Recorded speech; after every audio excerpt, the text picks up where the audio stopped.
Congratulations, Coach Narduzzi and the PITT football team for a good victory there. I thought the kids played hard, both sides of the ball. I thought it was a very good football game, nip and tuck, guys going at it, playing a good, tough, hard-nosed brand of football on both sides. Obviously very disappointing to come up short again 2 weeks in a row, and football's a game of inches. It's one play here, one play there that can make the difference in the outcome of a ball game, and we saw that. Disappointed, obviously the last drive ended up being 19 plays when you add in the field goal or the punt fake. It's a good call by them. We were high-low on it and trying to get a return, and they made a play. Disappointed, not discouraged. Love the way the kids play. Thought Stevie had a good game. 115 or 114 yards, 7 catches. That was good to see. Jordan ran the ball for about 90-some yards. That was good to see. Liked the way Eric competed. I think he ended up about 21 to 30. A couple touchdowns. Just got to get rid of the interceptions. On the first interception, he was just a little bit behind on the spot throw, and it got ricocheted up in the air. And then on the second one, going down the field with 2 verticals there, the corner did a nice job by PITT coming back and making a play on number 2. So it was a very good football play on their side of the football. It was good to see Zaire play a good football game, 11 tackles, 3 TFLs, a couple sacks, forced fumble. Pretty good football day for Zaire Franklin. At the end of the day, we came up short, and it's disappointing. But we'll get back to work. I like the way our kids are playing. I like down. I saw our training staff go out there. Obviously, we're hypersensitive to guys getting hit and not getting up. And then he popped right up, and he wanted to go right back in. And our medical staff did a nice job. They said, let's be safe, let's take him in. And they evaluated him, and they cleared him to come back out. They went through their whole protocol. What was done? I can't speak to that. We have the protocol on paper. I think you guys have that, but I'm not involved with that part of it. Just like you right now, I'll go in and ask questions. But right now, just coming off the field, I haven't talked to anybody from the medical side of things. Did you notice that he had a change in demeanor or anything, before and after? No, other than he came out, played really good football and played really hard, competed. No, he was good. Doctors cleared him, and our doctors, our medical staff does as good a job as anyone I've ever been around in all my years at making sure we're taking care of the kids and protecting the kids. And that's what they did today. Steven, and then Mark.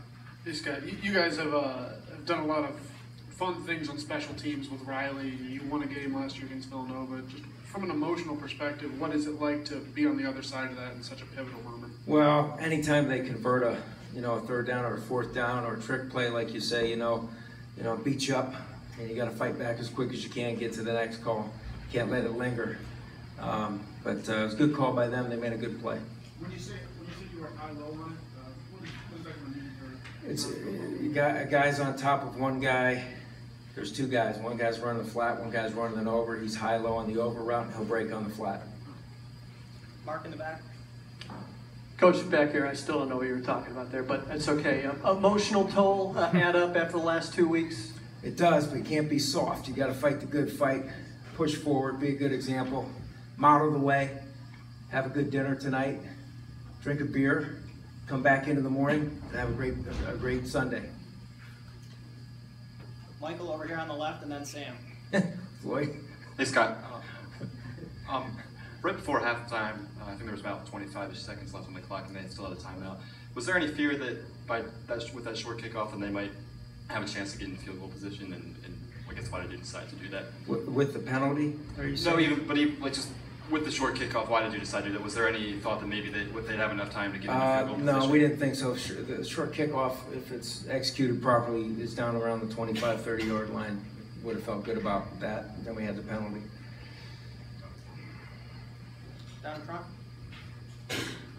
On Thursday, you mentioned how important it is to get off the field on third downs. And then today, obviously, didn't work out all the time. So how frustrating is that week after week to kind of? Well, it's frustrating, but you just go to work on it.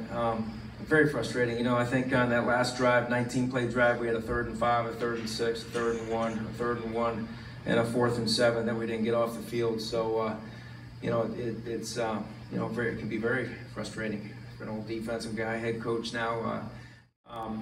And, you know, you have to try to accentuate the positives, work on the things that weren't good enough, and keep a level head about you as you move forward. But, you know, I feel like, you know, I feel like the offense, thought Coach Lester called a very good game.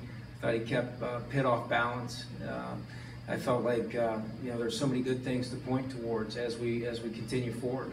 And now we got to go in and scrutinize things on Sundays like we always do, make good corrections, be good teachers and coaches, but good teachers first. And then we have to tend to the emotional side of things. You know, we have to continue to teach these kids how important it is that we continue to strive forward together as men and lean on each other when times are tough, and pull each other up, and, you know, focus in on things that we can't control. So that's kind of how we hit it, Nico, and I'm looking forward to getting back to work tomorrow.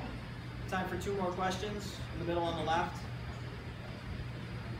Coach, obviously the 3rd down defense wasn't what you wanted, but you avoided some of the bigger plays compared to the past few weeks. Yeah. How do you feel about how the defense played a little better today, especially going to the next few weeks when you're going to be playing some pretty good offense? Right. I think that there have been some good things. I think Boyd had a good game. He had a dozen catches and runs and all those things. I think his longest play was about 20, maybe 25 yards or so. I'd have to look at it to get it for sure. So I thought from that point of view, not bad. You know, I think there are good things. I think we just need to continue to get better. You know, the biggest thing is just, you know, finishing those drives on defense and giving the offense the ball back. And, you know, when the ball falls forward for a 1st down, as you guys all know, you know, the clock continues to run. And, you know, it's a tough thing to deal with on both sides, you know. But, you know, I've been down this before. I remember 2009 when I first got here, we struggled on 3rd down. We just weren't as quick as we needed to be at seeing things and finishing them. And the only way you get good at that is to continue to work them. And so, yeah, it does. It does. There's no doubt about it. Last question from Paul in the front. Like you mentioned, Steve Ishmael with a career day. Was there something specific that, you know, made him more effective today than earlier this season? Not necessarily. Just, you know, when we go up against the different looks in the game, the different types of formation tendencies that a defense shows, we felt like we could get Steve the ball in some of those situations. I thought Dungy did a very good job seeing the defenses and making good decisions for the most part. You know, on the 2 interceptions, not so much a poor decision, just not necessarily a great throw. So we'll bounce back. But for Stevie, you know, just there were opportunities against this defense that we thought we could